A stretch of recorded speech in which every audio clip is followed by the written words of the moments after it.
Tu ne vas pas encore t'incruster ici? Mais bien sûr, ma chère tante, tu ne pensais tout de même pas que j'allais dormir sur le palier? Il me faut mes entrées et mes sorties, je suis chez moi ici, non? Tiens, bois ça pendant que c'est chaud. Tu vois, je suis pas le monstre que tu racontes.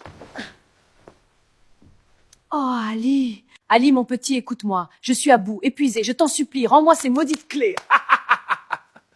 Perturbé? Toi, mais tu mènes la belle vie dans cette villa luxueuse. Tes patrons doivent te couvrir d'or et de cadeaux, non? Tu ne comprends rien. 25 ans que je trime pour eux. Et je n'ai jamais reçu la moindre gratification. Rien! Tandis que Fatima, ma défunte collègue, elle a eu les faveurs. Ses filles sont devenues des parvenus qui nagent dans le luxe. Tout ça pour des miettes. Alors changeons la donne, ma tante. Tu connais chaque recoin de cette villa. Montre-moi où est l'argent, les coffres. Et avec un peu de chance, on fera accuser ses héritières à notre place.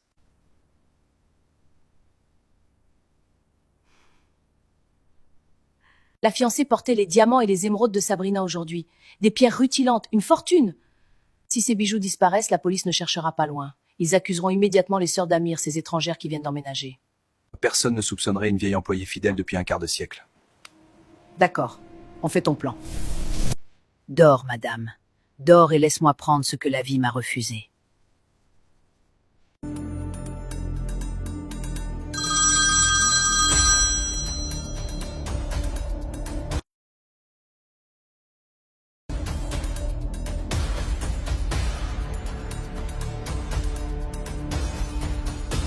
La chambre de Sabrina au couloir au fond.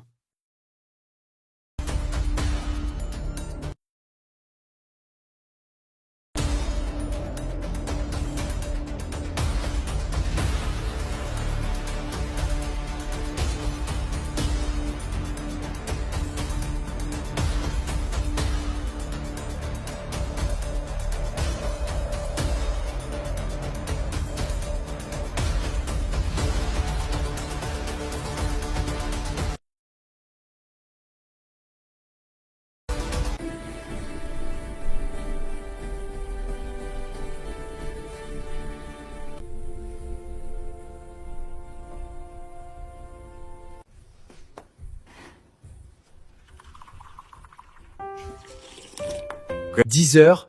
Mère n'est jamais en retard. Quelque chose ne va pas, je vais la voir. » Sabrina, maman, réveille-toi. Il est 10 heures.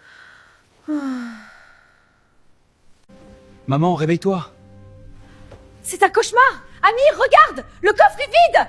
C'est un cauchemar! Amir, regarde! Le coffre... Il est vide, Sabrina. Oh non! Police, je signale un vol.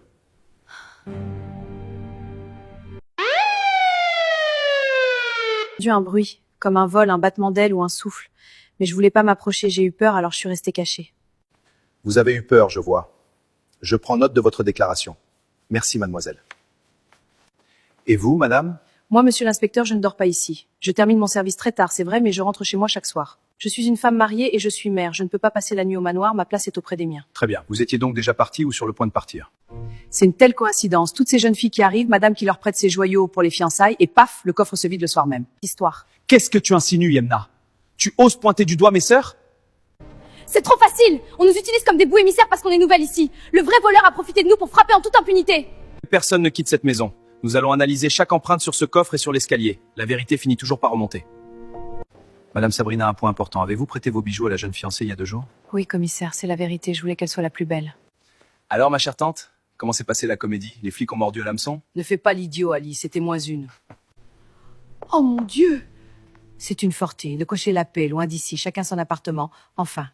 Pas si vite. Pour l'instant, on fait profil bas. Pas une dépense, pas un luxe. Ils cherchent un coupable, il faut leur en donner un sur un plateau d'argent. Que cherches-tu? Je ne comprends pas tes manigances, Ali. Patience, trop petit. Ah, voilà. Tu prends ce bijou, et à la première occasion, tu le glisses au fond de l'armoire des filles. L'enquête piétine, les flics vont finir par perquisitionner les chambres. Quand les policiers trouveront cette boucle d'oreille cachée dans affaire, c'est fini pour eux. Ils seront accusés de vol. Génial. Tu es d'un génie effrayant, mon garçon. Mais donne-moi aussi une bague, parce que je vais en glisser dans leur 2e chambre. Avec ça, ils n'auront aucune chance de se défendre.